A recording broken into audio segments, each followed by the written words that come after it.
Bonjour, bienvenue sur VInvest, journal d'un investisseur particulier. Je suis Vi, passionné d'investissement et de marché financier. On se voit dans cette vidéo pour la review du mois de mars sur mon portefeuille dividende. Je vous partage ma performance pour ce mois, les revenus que j'ai touchés en termes de dividendes et d'intérêts, et je vous montrerai les achats que j'ai réalisés pour ce mois de mars. Enfin, en dernière partie de cette vidéo, je vous dévoilerai mes critères de sélection pour acheter une action. Pour rappel, tout ce que je vous partage ici ne sont pas des conseils en investissement, je ne suis pas professionnel de la finance, je suis juste un particulier qui vous partage son aventure en bourse et vous fait un retour d'expérience. Si vous devez investir de votre côté, documentez-vous, faites vos propres recherches et surtout, prenez vos responsabilités. Donc voici ce que j'ai touché en termes de dividendes pour ce mois de mars 2024. Le 1er mars, j'ai touché 1,64€ de Visa, le 8 mars, 9,20€ du PS, le 11 mars, 6,59€ de Chevron, le 15 mars, 5,84€ de Hershey, le 28 mars, 5,01€ de Public Storage et enfin le 29 mars, 1,65€ de Broadcom, ce qui fait un total de 29,93€, soit une performance en dividende mensuel sur capital investi de 0,38%.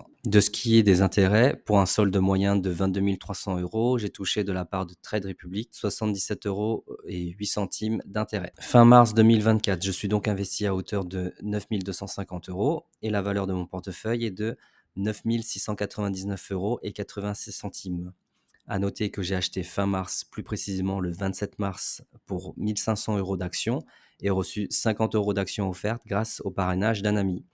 Je vais donc retraiter les montants pour calculer ma performance sur titre et considérer un montant de 7 550€ pour le capital investi et une valeur de portefeuille de 8 144,65€ pour ce mois de mars. Ce qui me fait un profit latent sur titre de 394,65€, soit une performance sur titre de 5,09%. En synthèse, j'ai donc touché un total de 29,93€ de dividendes, 77,08€ d'intérêt et fait un profit latent sur titre de 394,65€, ce qui fait un gain total de 501,66€, soit une performance globale de 6,47%. À noter que je fais mieux que le marché pour ce mois de mars avec un S&P 500 qui fait 3,10%. Concernant mes achats, j'ai acheté un total de 2 750€ d'actions. Le 5 mars, j'ai acheté 500€ de Broadcom. Dans la première vidéo de ce journal, je vous disais que je n'étais pas encore investi dans le secteur des technologies et que j'allais y remédier. Et c'est donc ce que j'ai fait pour ce mois de mars en entrant sur Broadcom. Le 8 mars,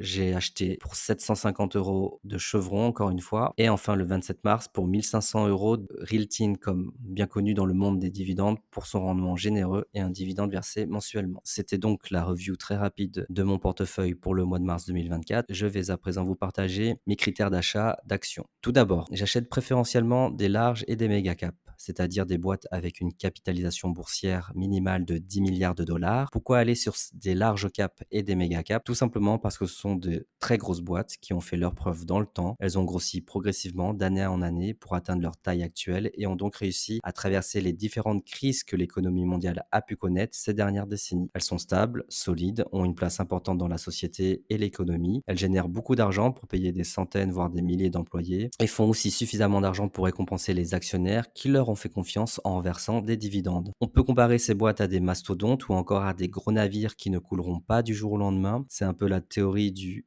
too big to fail. S'il arrive quelque chose à ces grosses boîtes, on a, je pense, en théorie, le temps d'avoir et d'arbitrer avec un max d'éléments à disposition. L'idée est donc, en allant sur ces gros poissons, de se sécuriser et de dormir sur ses deux oreilles, mais bien évidemment, cela ne fait pas tout. En deuxième critère, je vais donc m'intéresser à la notion de leader et d'avantage compétitif. Lorsque j'achète une action, j'aime bien aussi que l'entreprise en question possède une position dominante de leader. Coca-Cola, Pepsi pour la consommation courante, tout le monde connaît, Chevron ou Total pour les pétrolières, ou encore Visa ou Mastercard pour le secteur de la finance. Ce sont donc souvent des boîtes que l'on connaît de nom, mais très important, au-delà de la réputation, ce sont aussi des boîtes qui possèdent un avantage concurrentiel sur les autres acteurs du secteur. On parle parfois de moat, c'est-à-dire un avantage compétitif qui peut être un historique, une marque forte, une force de production, un coût de fabrication ou de service avec une qualité imbattable, ou encore des propriétés intellectuelles avec des brevets. Ce moat que détiennent ces entreprises leur permet d'appliquer des prix plus élevés pour leurs produits ou services, ce qui leur permet d'avoir de meilleures marges par rapport à la concurrence.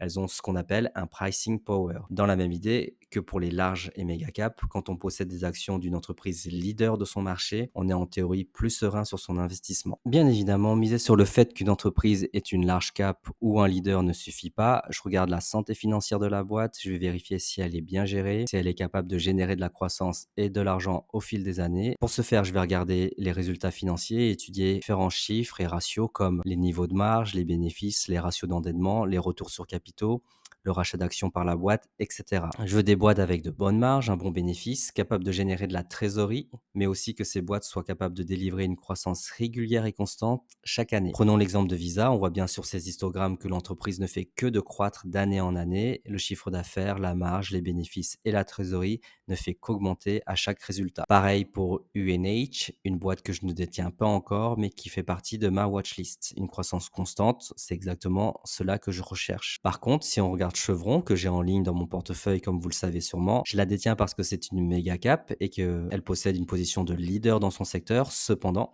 si on regarde au niveau quantitatif, les résultats financiers ne sont pas parfaits comme ceux de Visa ou UNH, mais je la garde tout de même. Elle fait partie de mes positions dites satellites de rendement. Pour rappel, je ne me concentre pas sur le rendement pour mon portefeuille dividende, mais plutôt sur la croissance du dividende. Mais détenir une boîte donc comme Chevron me permet d'assurer sur l'ensemble de mon portefeuille un minimum de rendement en dividende. Pareil si on regarde AT&T, large cap, leader, grand rendement, mais au niveau quantitatif, ce n'est pas trop ça. Mais si vous avez regardé ma dernière vidéo, vous savez pour quelle raison je l'avais acheté. Donc voilà pour cette vidéo review du mois de mars et de mes critères de sélection pour acheter une action. J'espère que cette vidéo vous a plu. N'oubliez pas de vous abonner pour ne pas louper la prochaine vidéo. N'hésitez pas non plus de liker et de laisser un petit commentaire pour me donner votre avis sur cette vidéo et de me dire quels sont vos critères de sélection pour acheter une action. Merci pour le visionnage et à bientôt.